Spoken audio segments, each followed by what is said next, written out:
इस वक्त मुलाहिजा कीजिए ड्रामा सीरियल बाढ़। इसके लिए हमारे साथ ताउन किया है Bonus washing powder Colgate Palmolive Pakistan, Rin Unilever Pakistan limited, Lux Unilever Pakistan limited, Kashmir Vanaspati, Bonus washing powder Colgate Palmolive Pakistan और Medicam bleach cream and Medicam dental cream Mariana international ने।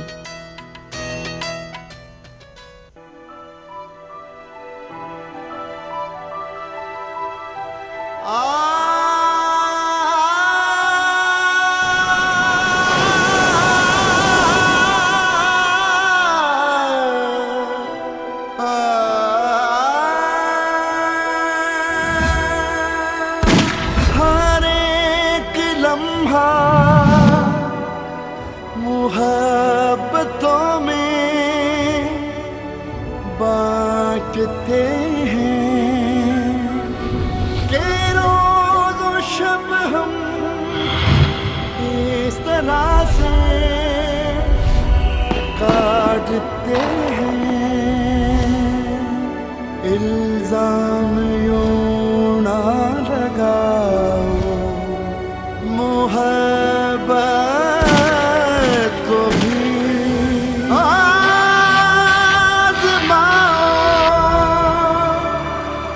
हर एक लम्हा मोहब्बतों में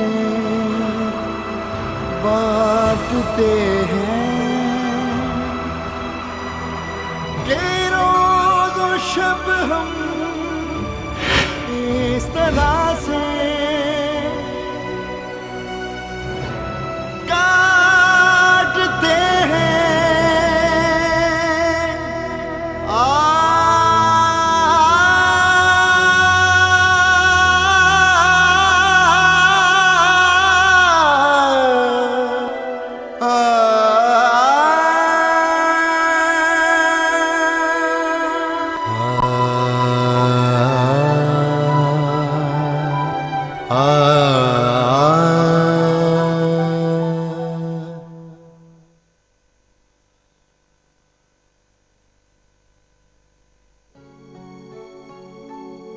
आओ समेटे दूरियां,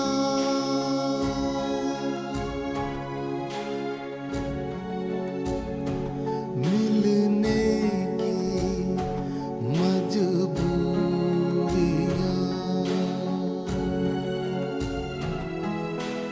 पल जो बीत गए आज हमें सब वापस। मेरे खुदा, ये मुझे मार क्यों नहीं देते?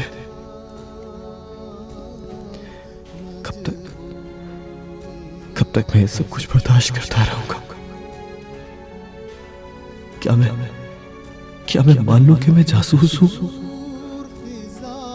शायद इस तरह मैं इस टॉर्चर से बच जाऊं। बेटा क्या सोच रहे हो?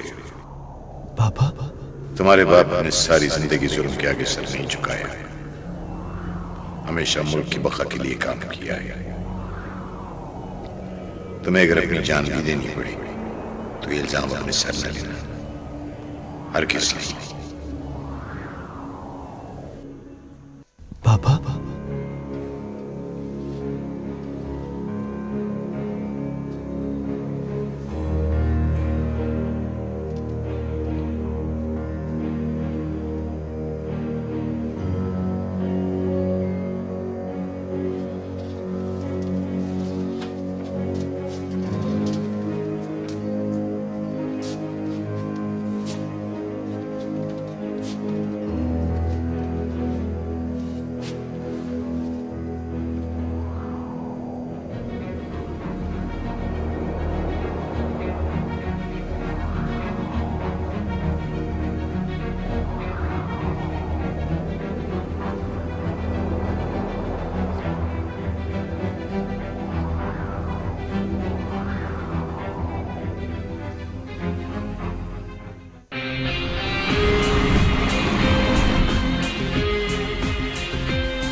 ये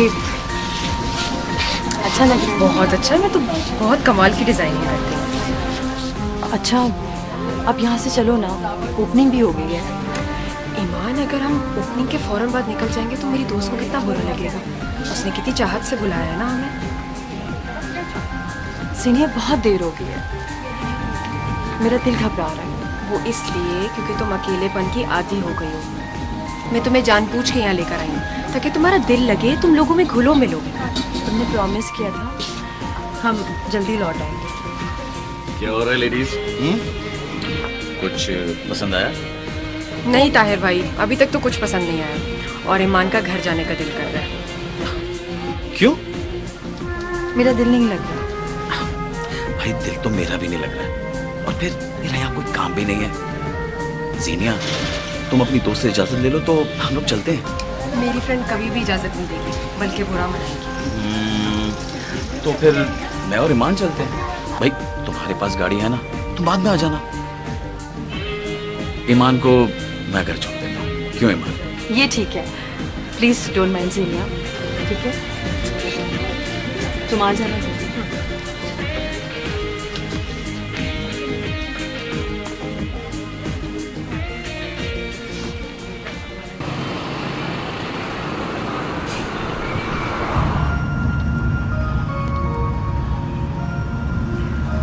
वक्त का पता ही नहीं चलता, पर लगा कर उड़ जाता है।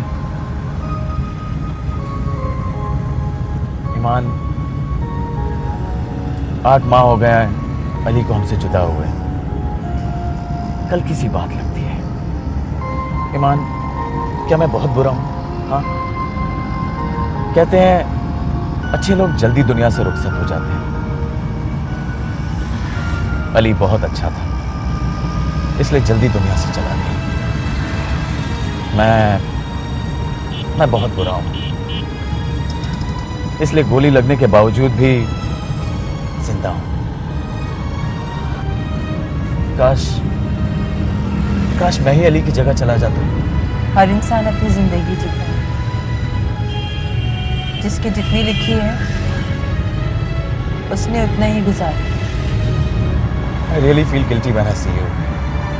तुम्हारा ये उदास चेहरा मुझसे देखा नहीं जाता। या तो तुम्हारी ये उदासी मुझे मार डालेगी, या तुम प्लीज जिंदगी की तरफ लौटाओ।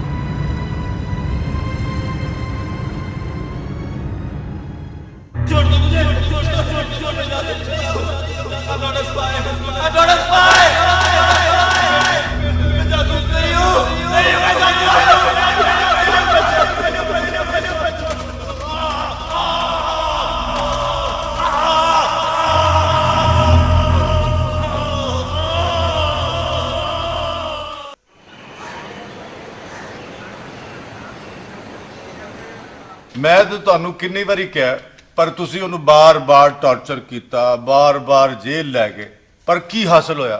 ਕੁਝ ਵੀ ਨਹੀਂ। Nothing, just waste of time. तो फिर किस तरह उसको हैंडल किया जाए? कर्नल अमर सिंह, ਤੁਸੀਂ ਕਹਿੰਦੇ ਸੀ ਕਿ ਮੈਂ ਇਸ ਬਾਰੇ ਵਿੱਚ ਸੋਚਣਾ ਵਾ, ਤੇ ਫਿਰ ਕੀ ਸੋਚਿਆ ਤੁਸੀਂ?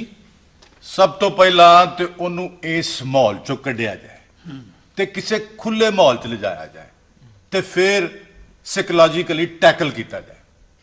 ਹੀ ਇਜ਼ ਰਾਈਟ। ਤੇ ਫਿਰ ਉਹਨੂੰ ਕਿਹੜੀ ਜਗ੍ਹਾ ਤੇ ਰੱਖੀਏ? ਲੋਕਲ ਮਿਲੀਟੈਂਟਸ ਦਾ ਤੁਹਾਨੂੰ ਪਤਾ ਹੈ, ਜਾਂ तो ਜਾਨੋਂ ਮਾਰ ਦੇਂਗੇ ਜਾਂ ਅਗਵਾ ਕਰ ਲੈਂਗੇ।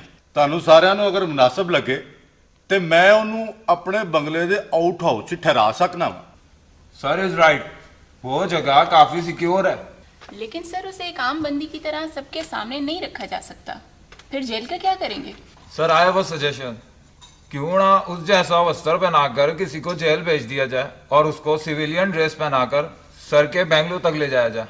That's not a bad idea. All right officers, तो यह गल तय हो गई है कि उस पाकिस्तानी ਨੂੰ कर्नल अमर सिंह ਦੇ आउट हाउस ਵਿੱਚ ਠਹਿਰਾ ਦਿੱਤਾ ਜਾਵੇ। ਕੈਪਟਨ ਸੰਦੀਪ, ਤੁਸੀਂ ਇਸ ਮਿਸ਼ਨ ਦੇ ਇੰਚਾਰਜ ਹੋ, ਸਾਰਾ ਪਲਾਨ ਬਣਾ ਕੇ ਸਾਨੂੰ ਦਿਓ। Right sir.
माँ माँ, ओ क्या हो गया रोनी?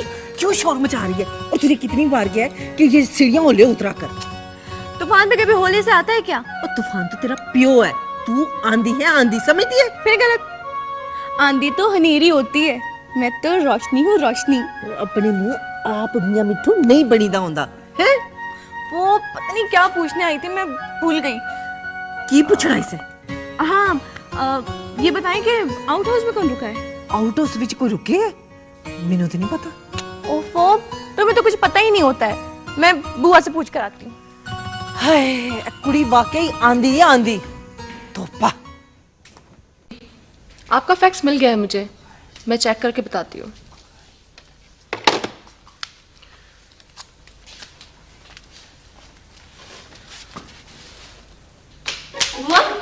बुआ, रोहिणी क्या बात है?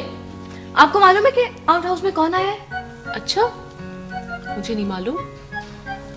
हाँ, कुछ दिनों पहले भाजी जिक्र तो कर रहे थे कि कोई पाकिस्तानी आने वाला है। पाकिस्तानी? फिर तो कोई खास मेहमान होगा। फौजी है क्या? नहीं, जासूस है। जासूस? पाकिस्तानी जासूस हमारे घर में? मैं तो देख कर आती। पागल मत बनो, उधर मत जाना। क्यों बुआ? मैंने कभी जासूस देखे नहीं है, प्लीज मुझे देखने दीजिए। रोहिणी, बाजी घर पे नहीं है और पता नहीं क्या मामला है। पहले उन्हें आने दो और उनकी इच्छा के बगैर वहां कोई नहीं जाएगा। चलो बैठो यहाँ पे, बैठो बैठो। सारी पागलों वाली हरकतें इन्होंने करनी है।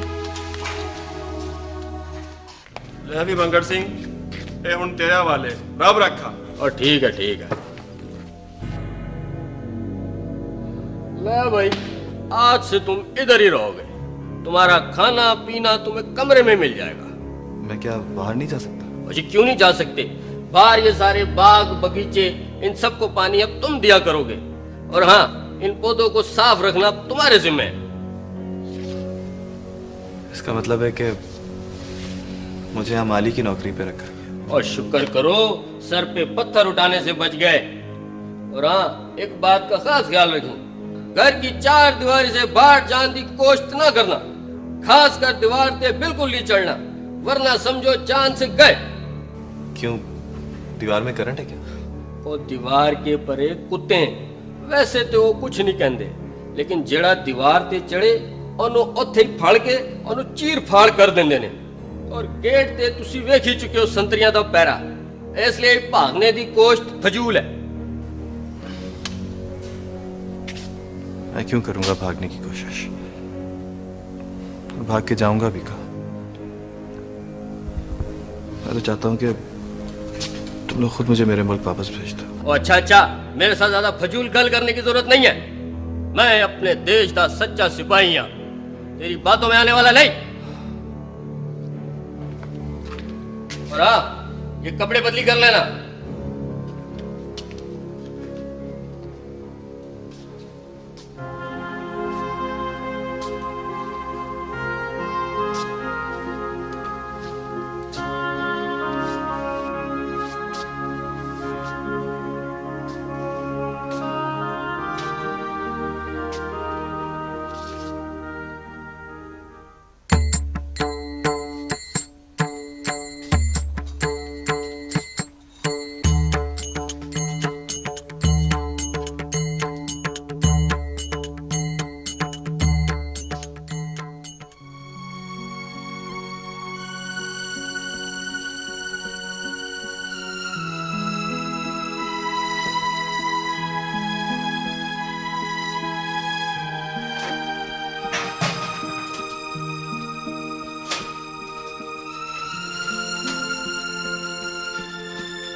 हेलो सुचित्रा, बड़ी मजे की खबर है। क्या हुआ? अभी सुबह तो मैं तुम्हारे घर से आई, जब तक तो कुछ नहीं हुआ था। नहीं, हमारे घर में एक पाकिस्तानी जासूस आया है। पाकिस्तानी जासूस तुम्हारे घर में? तुम्हारे घर कोई जेल तो नहीं है? अब इसका मुझे पता नहीं। अच्छा, तुमने देखा है उसे? हाँ, दूर से देखा है। अच्छा, मैं आऊँ तुम्हारे पास? नहीं नहीं, शाम को आना। पहले पूरी बात का पता तो चले कि क्यों आया वो यहाँ। देखो, जरा ध्यान रखना, किसी पे हमला ना कर दे वो। कैसे करेगा? हमारे यहाँ बड़ा पैरा है। अच्छा सुन, मैं तुझे बाद में फोन करती हूँ। Okay, bye.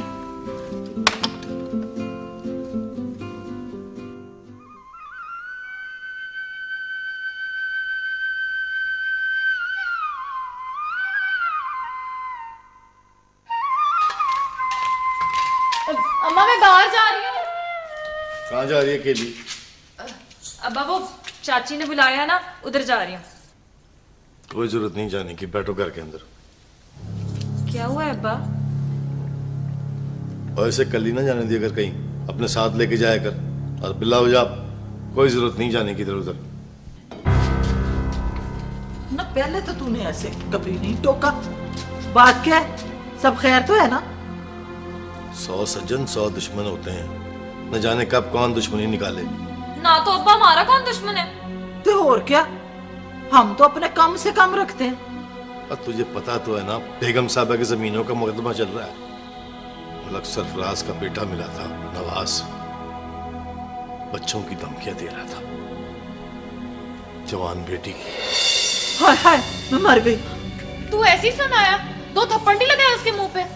ओ बेटा, हम किसी से क्या झगड़ा कर सकते हैं, और वो बड़े लोग हैं, हम कहाँ वो कहाँ। पर वो क्यों तुझे धमकियां दे रहे थे? हैं? तेरा मुकदमे से भला ताल्लुक क्या है? वो जाने और बेगम साहबा जाने, न तेरा क्या अमल दखल है उसमें? अमल दखल है ना, सारी जमीनों की जिम्मेदारी मेरे पे सौंप रखी है बेगम साहबा ने। मुकदमे के भी कुछ काम मुझे दिए हैं। नवाज चाहता है कि मैं वो काम ना करूं। बस तो ठीक है, मना कर दे तू बेगम साहबा को। कहते कि मैं मुकदमे का काम नहीं कर सकता, ये काम किसी और को दे दे। तेरा दिमाग खराब हो गया क्या है? ऐसा कैसे हो सकता है? और मैं के काम ना करूंगा तो कैसे चलेगा? मेरी वजह से कितना नुकसान होगा, सोचा कभी? भावे हमारी जवान थी के साथ कुछ भी हो जाए, हैं? ऐवे कुछ भी हो जाए, कोई मुझ पे हाथ तो लगा के देखे, उसके गर्दन ना काट दूं मैं दांतरी से। ओ बेटा, आराम से आराम से, थोड़े दिन सब्र कर जा जरा। कहीं भी जाना तो अपनी माँ के साथ जाना, और शाम डले तो निकलना ही नहीं घर से, समझ गई? अम्मा, किसी की शादी हो तो तब भी नहीं? तौबा है इन पे होती ही से।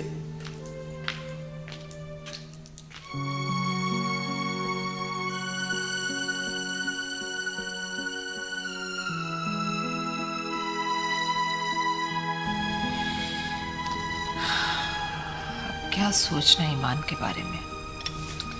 अम्मी, आखिर कब तक वो यूं ही भाई के नाम पे बैठी रहेगी? और अब तो उस हादसे को गुजरे हुए भी 8 महीने हो चुके हैं। लेकिन बेटा, हमने उन्हें पाबंद तो नहीं किया। मगर हमें समझाना तो होगा ना अम्मी। हाँ तो तुम समझाओ ना उसे, जीनिया बात करे। मैं भला उससे कैसे कहूँ कि... अम्मी, हमने तो उसे बहुत समझाया है, मगर देखिए बड़ों का समझाना कुछ और होता है, और ख़ास तौर पे आपका। बेगम साहब, मुंशी जी आए हैं बाहर। ठीक है, उन्हें अंदर बुलाओ। जी। अच्छा अम्मी, मैं जा रही हूँ, थोड़ी देर तक आ जाऊँगी। ठीक है बेटा, जाओ। अस्सलाम मुंशी चाचा। वालेकुम अस्सलाम, जीती रहो। अस्सलाम वालेकुम बेगम साहबा। वालेकुम अस्सलाम मुंशी साहब, आइए बैठिए।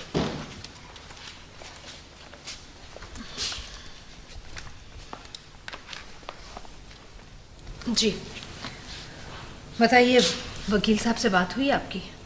जी हाँ बेगम साहबा, उनका वकील आया था और जराबी की उसने ये साबित करने की कोशिश की है कि आपके शौहर इम्तियाज अहमद और उनके बड़े भाई सरफराज अहमद के दरमियान ऐसा कोई मुआहदा तय नहीं हुआ कि फैक्ट्री और गोदाम सरफराज अहमद साहब के हुए, जमीनें और बिल्डिंग इम्तियाज अहमद साहब की। उन्होंने तो ऐसा कहना ही था। और क्या कहा वकील साहब ने? हमारे वकील ने तो मुकदमा बहुत अच्छा लड़ा, मगर आखिर में जज साहब ने अगले पेशी पर गवाह पेश करने की पाबंदी आयद कर दी। लेकिन मुंशी साहब, गवाह तो मिल नहीं रहा, अब क्या होगा? मेरी कमदार से बात हुई है, वो भी बहुत परेशान है। धमकियां मिल रही है उसे कि इस बीच मत पड़ो। कौन दे रहा है धमकियां? कौन देगा? सरफराज अहमद के बेटे जाहिद और नवाज। उनका तो काम ही है डराना, धमकाना, गुंडागर्दी करना। लेकिन मुंशी साहब, मुझे तो इस बात की फिक्र हो रही है कि कहीं कमदार उनके दबाव में ना आ जाए। अगर ऐसा हो गया तो बड़ी मुश्किल हो जाएगी।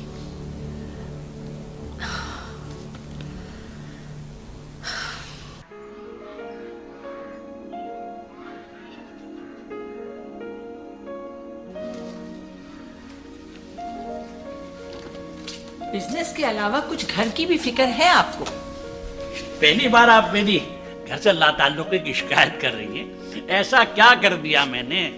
अपनी बेटी की तरफ से तो आप बिल्कुल गाफिल हो गए। अली को गुजरे कई माह हो गए, आखिर हम कब तक ईमान को उसके नाम पर बिठाए रखेंगे? भाई अभी इतना अरसा भी नहीं हुआ है कि हम अपनी बेटी के लिए जल्दी परेशान हो जाएं। आखिर बातचीत तो चलाई जा सकती है ना। सुनो, वो मिसेस शाह ने जो कहा था अपने बेटे के लिए, अब तो वो 10 बार भी आकर नाक रख ना तो मैं अपनी बेटी उनको कभी ना दूं। भाई ऐसा क्या कह दिया उन्होंने? आई थी वो मेरे पास दोबारा रिश्ते के सिलसिले में और इसरार कर रही थी कि मैं इनकार ना करूं, क्योंकि ईमान को अपनाते हुए कोई भी हिचकिचाएगा। अच्छा, उन्होंने ऐसा क्यों कहा? उनके ख्याल में कि जिस लड़की के दिल में कोई और हो, उस लड़की को इतनी आसानी से कोई नहीं अपनाता। ये बड़ा अफसोस हुआ अब मिसेस शाह की सोच पर। सोच तो सभी की ऐसी, कोई जबान से कह देता है और किसी की आंखों में यही बात नजर आती है। नहीं भाई, ऐसे में तो ईमान का रिश्ता करना नामुनासिब। एक लड़का है मेरी नजर में। कौन? ताहिर। ताहिर? नहीं, ये कैसे हो सकता है? क्यों नहीं हो सकता? अपने घर का बच्चा है। नहीं नहीं, शायद ईमान राजी ना हो। ईमान तो किसी के लिए भी राजी नहीं होगी ना। जाहिर है वो किसी और के बारे में कैसे सोच सकती है, जबकि उसकी मंगनी अली से हुई थी। ये मंगनी हमने तो नहीं तोड़ी ना, कुदरत को यही मंजूर था। और अब हमें ईमान की नई जिंदगी की शुरुआत की फिक्र करनी चाहिए। और मुझे यकीन है ताहिर उसके लिए बहुत अच्छा शौहर साबित होगा। चलो देखते हैं।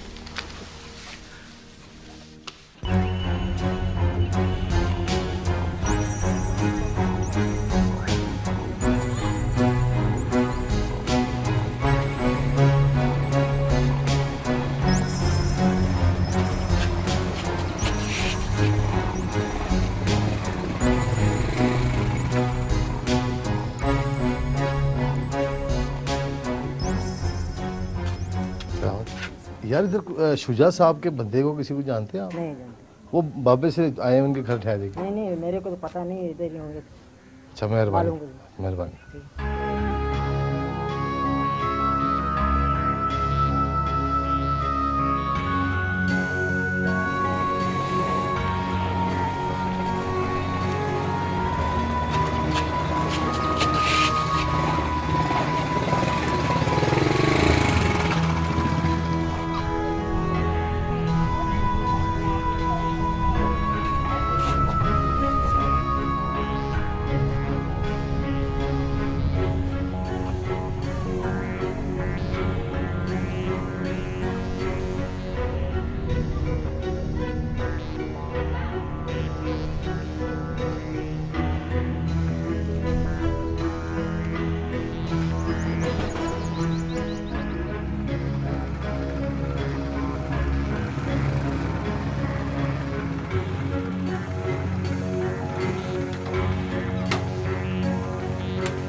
शुजा साहब का घर ये बराबर वाला घर है जी।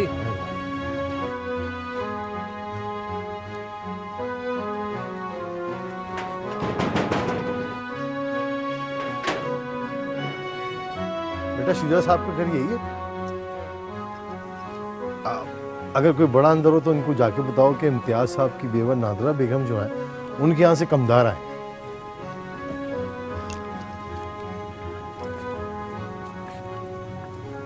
अस्सलाम वालेकुम। की हाल चाल है सर जी? दुआ अल्लाह का करम है। कमदार साहब तुसी आई आई अंदर अंदर चलिए। आई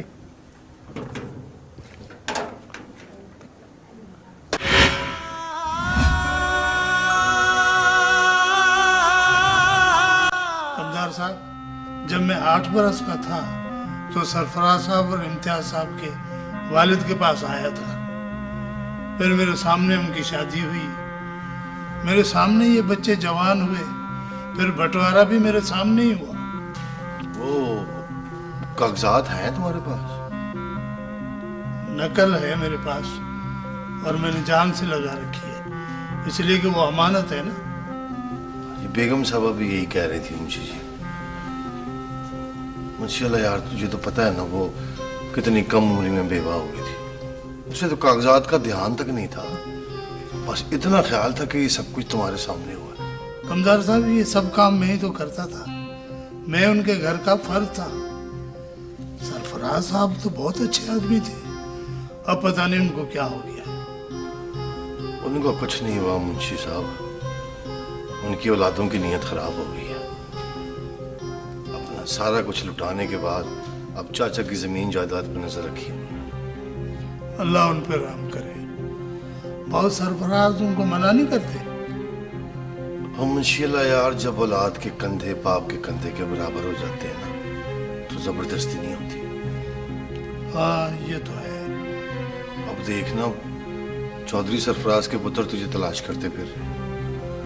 मेरा मशवरा तो ये है कि कहीं जाकर छुप जा। अच्छा तो फिर मैं इस तरह करता हूँ कि सीधा भावलपुर चला जाता हूँ, वहाँ मेरी बहन का बेटा रहता है। और ये बहुत अच्छा हो जाएगा, कोर्ट में पेशी में भी आसानी होगी, बस किसी को पता ना चले। कमदार साहब आप फिक्र न करें, किसी को पता नहीं चलेगा।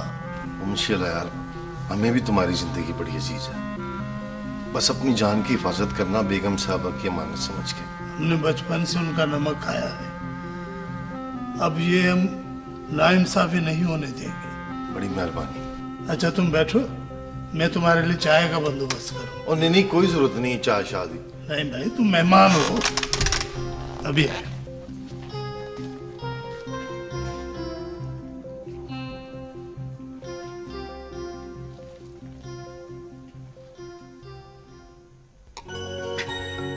सचिनिया, क्या वाकई आंटी ने ईमान की शादी मुझसे करने का कहा है? हाँ भाई, मैंने खुद सुना, लेकिन अंकल ईमान की मर्जी मालूम करने का कह रहे थे। तो तुम्हें क्या लगता है ईमान राजी हो जाएगी? इस सवाल का जवाब तो आप भी जानते हैं भाई। तो फिर वो कैसे मानेगी? वक्त हर जख्म भर देता है, वक्त के साथ साथ ईमान के जख्म भी भर जाएंगे। ये की ना तुमने बहनों वाली बात। आज मुझे लग रहा है कि एक बहन अपने भाई के लिए बोल रही है। बस तुम इसी तरह अंकल आंटी और ईमान के सामने भी बोलती रहो। भाई, मैंने हमेशा आपका साथ दिया है। जब आपने ईमान के लिए अपनी पसंदीदा का इजहार किया, मैं तब भी चाहती थी कि वो आपकी दुल्हन बने। अगर ईमान भी तो मेरी बहन है, मैं जानती थी वो किसी और को पसंद करती है, फिर मैं खुदगर्ज कैसे बन सकती थी भाई? ओहो, अब तुम पुरानी बातों को छोड़ दो, अब तो वो करो जो आंटी चाहती है। वो तो मैं कर ही दूंगी, लेकिन उससे पहले आपको मुझसे एक वादा करना पड़ेगा। आप ईमान को हमेशा खुश रखेंगे। Okay, promise.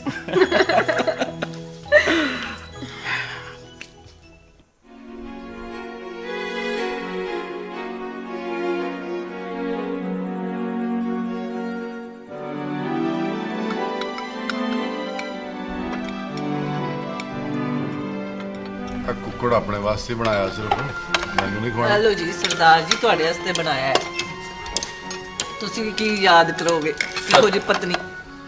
हाँ वे मंगल की गल है? सर मैं उस पाकिस्तानी कैदी ਨੂੰ ਆਪਣੇ ਨਾਲ ਲੈ ਆਇਆ।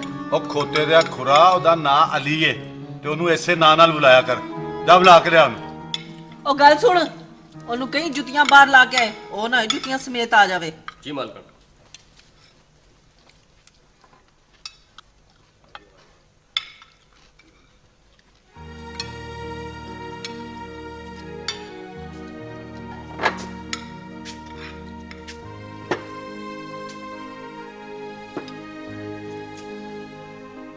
अली क्या हाल है तुम्हारा? ये मेरा सारा परिवार है। ये है मेरी बीवी मंजीत और ये है मेरी बेटी रोहिणी। ये है प्रीति मेरी बहन विंद्रा की बेटी। विंद्रा यहाँ एमएलए है। और ये है सुचित्रा मेरी एक दूसरी बहन की बेटी। कैसे हैं जी आप लोग? चंगे भले हैं जी। मैंने ये प्रीति तुम्हारे साथ इसलिए करवाया है कि अब तुमने यहीं रहना है और इन्हीं लोगों से साथ तुम्हारा वास्ता है। तुम भी सोचते होगे कि तुम्हें जेल से कहां ले आए। जानते हो तुम्हें यहाँ क्यों लाया गया? जी मुझे बताया इन्होंने, मुझे यहाँ माली की नौकरी पे रखा गया। नहीं नहीं नहीं नहीं नहीं नहीं, मैं जान गया था कि तुम एक कलाकार हो और तुम्हारे साथ वहां जो तशद्दुद हो रहा था तुम उसको डिजर्व नहीं करते, इसलिए तुम्हें यहाँ लाया गया। तुम्हारे परिवार में कितने लोग हैं? हमारी बहुत छोटी सी फैमिली है जी। मेरी अम्मी है, मैं हूँ और मेरी एक छोटी बहन है, वो शादीशुदा है। और तुम्हारी पत्नी? नहीं जी मेरी अभी शादी नहीं हुई, सिर्फ मंगनी हुई है। मंगनी हो चुकी है उसके बावजूद हिंदुस्तान के सारे में दाखिल हो गए? फियांसी का ख्याल नहीं आया? मैं कई बार कह चुका हूँ कि मैं यहाँ गलती से आ गया हूँ। मेरे ऊपर डाकुओं ने हमला किया था और अपनी जान बचाने के लिए मैं इंडियन बॉर्डर क्रॉस करके आ गया। इसमें मंद्रा की हो गया? तू एक नवा टर्चर सेल खोल ले थे। भला क्यों ना पूछें जी हैं? आखिर हमारे घर में रहेगा, हमें भी मालूम होना चाहिए ना इसके बारे में कि ये कौन है। अब हो गया मालूम। जा तुम अली जाकर आराम करो और सुबह मंगल से पूछ लेना पौधों के बारे में कुछ पूछना हो तो।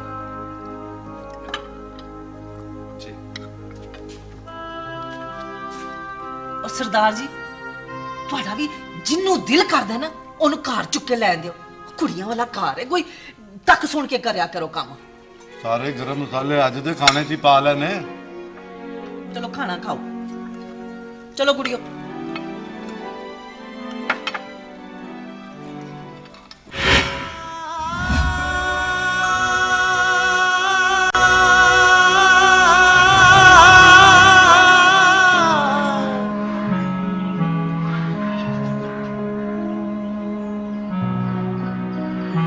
ईमान खुद से तो जिंदगी की तरफ लौटेगी नहीं, हमें ही उसके लिए कुछ सोचना होगा।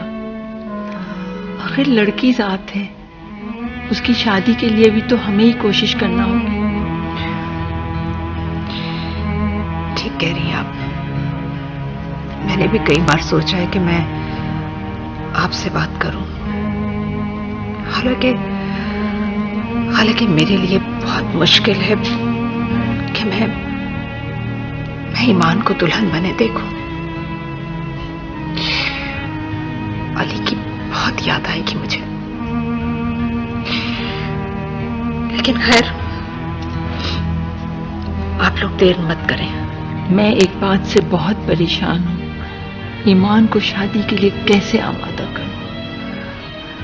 तुम रुबाब से कहो ईमान को समझाने की कोशिश करें। समझाया रुबाब ने, एक मर्तबा नहीं कई मर्तबा समझाया, लेकिन मुझे लग रहा है कि अब मुझे ईमान से बात करनी होगी। मैं खुद करूंगी उससे बात।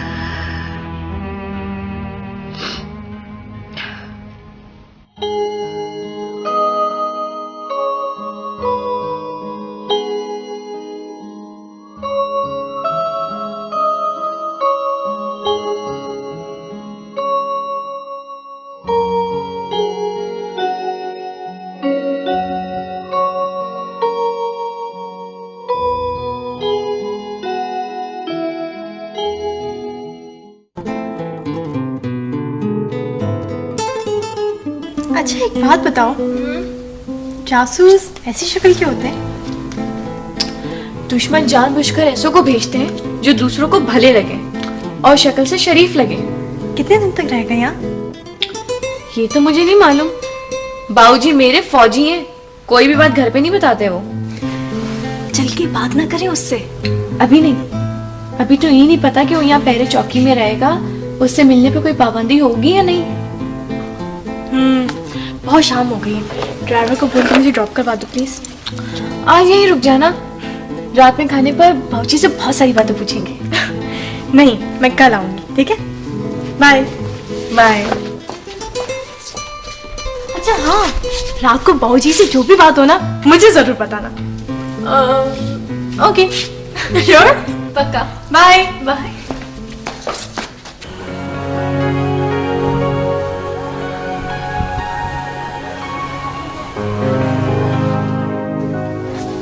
मैं मम्मी की बात से मुत्तफिक हूँ बाबा। उनका ईमान की शादी के बारे में सोचना गलत नहीं। मगर तुम्हारी मम्मी का ख्याल है कि ईमान की शादी ताहिर से करा दी जाए। ताहिर? आप तो जानते हैं बाबा, ताहिर कितना जज्बाती लड़का है और ईमान बहुत ही हम्बल, सॉफ्ट, कूल माइंडेड है। बेटा जवानी में अक्सर लड़के जज्बाती होते हैं। और वो जो बिजनेस से अपना हिस्सा अलग करने की बात कर रहा था, बेटा वो उसकी गलत फहमी थी, और दामाद बन जाने की सूरत में ऑटोमेटिकली बिजनेस में उसका शेयर हो ही जाएगा। और मैं सोचता हूँ कि शादी के बाद उसका बिजनेस सेटअप अलग कर दूँ। जब जिम्मेदारी का बोझ पड़ेगा ना, तो यकीनन उसके रवैये में बेहतरी आएगी। मगर बाबा ताहिर के अलावा कोई और ऑप्शन नहीं हो सकता क्या? बेटा अपना अपना ही होता है, और अपने के लिए कोई ऑप्शन नहीं होता। ये तो ठीक कहा आपने।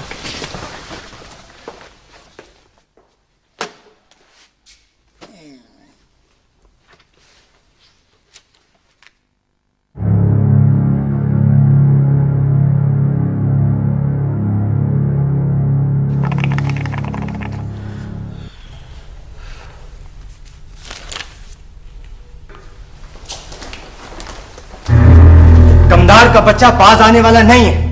मैं मुंशी अल्लाह यार तक पहले पहुंच चुका था, लेकिन कमदार ने मुझसे पहले पहुंचकर उसे वहां से भगा दिया। ओए नवाज, तुम महज शक ना करो, हो सकता है कमदार वहां गया ही ना हो और मुंशी अल्लाह यार खुद ही कहीं चला गया हो। वो अब्बा जी, हमने इलाके के लोगों से मालूमात की हैं और सबका यही कहना है कि कोई बंदा आया था और मुंशी अल्लाह यार अपना सामान लेके चला गया कहीं उसके साथ। लोगों ने जिस बंदे का हुलिया बताया वो कमदार ही है। वो कमदार ही हो सकता है, मुझे पता है। वही कर रहा है नादरा की चमचागिरी। इस कमदार को तो सबक सिखाना ही पड़ेगा। उसे मैं सबक सिखाऊंगा। और जज्बाती मत बनो जज्बाती। कोर्ट में केस है, कोई ऐसी वैसी हरकत ना कर देना कमदार के साथ। खुदा जाने कहाँ छुपाया होगा मुंशी अल्लाह यार को उसने। तो छुपा ले उसे। मैं भी देखता हूँ कि मुंशी अल्लाह यार कोर्ट कैसे पहुंचता है।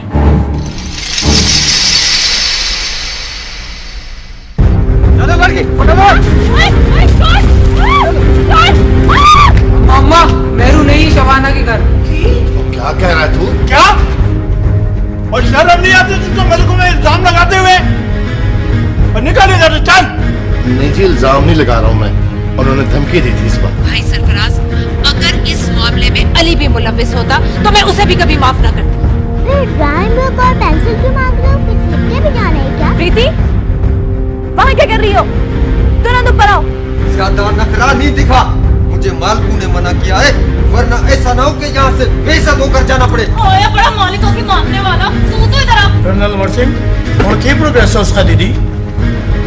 माहौल तो उन्हें पूरा दे दिता, निगरानी भी ਉਹਦੇ ਤੇ कड़ी है, पर मैनू लगता है कि सानू कुछ होर भी करना पड़ेगा। हफीज भाई, ताहिर तो आप ही का बच्चा है।